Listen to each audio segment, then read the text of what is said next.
Les amis, je vais vous lire une note qui a été attribuée à la Fédération camerounaise de football, lui demandant de restituer le bus utilisé de cette agence.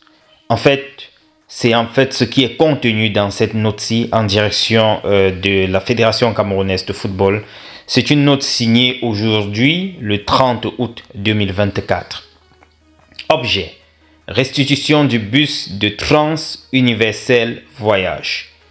Monsieur le Président, par courrier du secrétaire général de la Fédération camerounaise de football, de la FECAFOOT, adressé à Monsieur le secrétaire d'État à la Défense, chargé de la gendarmerie nationale, daté du 29 août 2024, abondamment relayé dans les réseaux sociaux, la société Trans Universel Voyage a appris que la FECAFOOT souhaitait faire escorter, sans avoir requis son autorisation express, son bus immatriculé LT 401 LG de marque Volvo, modèle Paradisco 1200 châssis, je vous épargne de cela, qu'elle détient sans titre ni droit par devers elle et qu'elle n'a jamais cessé d'utiliser dans le cadre de ses activités privées au vu et au su de tous depuis la fin de la 33e édition de la CAN Total Cameroun 2021.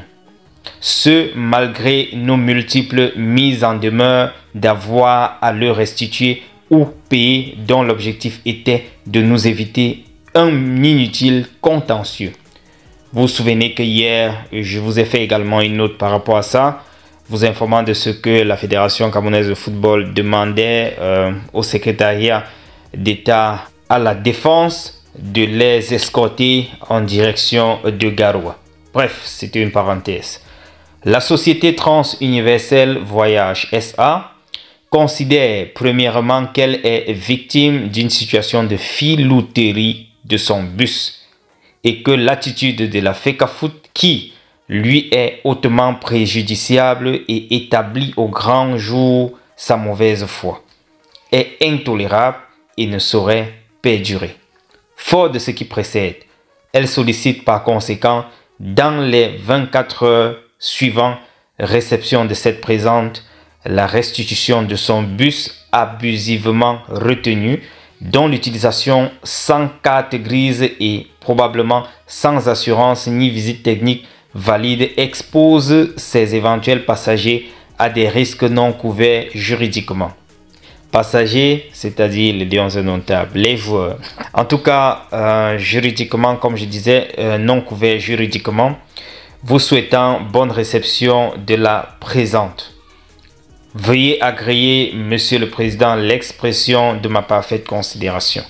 Pour le Président, Directeur général et par autre, la directrice administrative. Bref, les amis, voilà, c'était ce que je voulais partager avec vous. Avec ampliation du côté de SCDA, 7 et DG, je ne sais pas si c'est DGN. Bref, voilà un peu la note. C'est vraiment, je sais pas si le bus des Lions indomptables, c'est celui de cette agence-ci qui a juste les couleurs des lions. Et je ne sais pas si les lions roulent avec un véhicule sans papier. Je ne sais pas si le chauffeur roule. C'est vrai qu'on ne stoppe pas le bus des lions, mais c'est quand même curieux la veille du match que tout ça sorte. Mais bon, qui suis-je pour pour donner ma part d'avis par rapport à ça? Je voulais tout simplement partager cela avec vous, les amis. Je suis excité de savoir ce que vous pensez aussi de ça. Le timing de la sortie de cette note et pourquoi seulement maintenant, depuis la CAN 2023, je crois, la 33e édition. Pourquoi depuis cette période-là, on n'a jamais vu, du moins à ma connaissance, je n'ai jamais vu un communiqué allant dans ce sens. Bon, qu'à cela ne tienne, les amis, je voulais partager cela avec vous. On se retrouve sans doute demain avec de nouvelles publications. Entre-temps, voilà, le sélectionneur a déjà remis la liste officielle à la fédération. Elle l'a également publiée. Je peux vous présenter quelques images de cette liste-là pour ceux qui n'ont pas encore pris connaissance, avec 3 nouvelles personnes qui reviennent.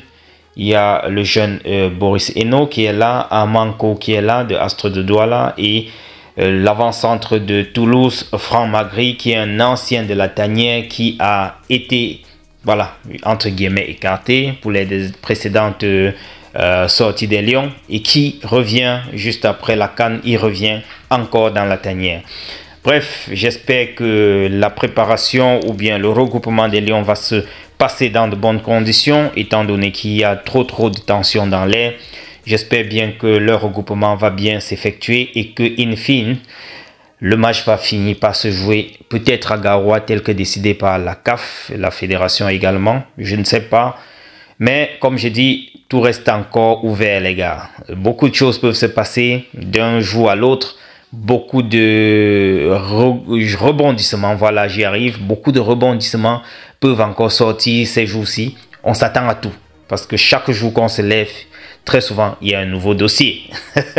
Les gars, je vous laisse, j'aimerais vous lire dans les commentaires. Pour ceux qui sont nouveaux ici, n'hésitez pas à vous abonner et d'activer la cloche de notification, ça nous fait énormément plaisir, ça nous encourage de vous informer, de vous donner les actualités à l'heure, de façon expéditive. Je compte sur vous les amis. Retrouvons-nous dans la prochaine publication et d'ici à là, portez-vous très bien. Ciao.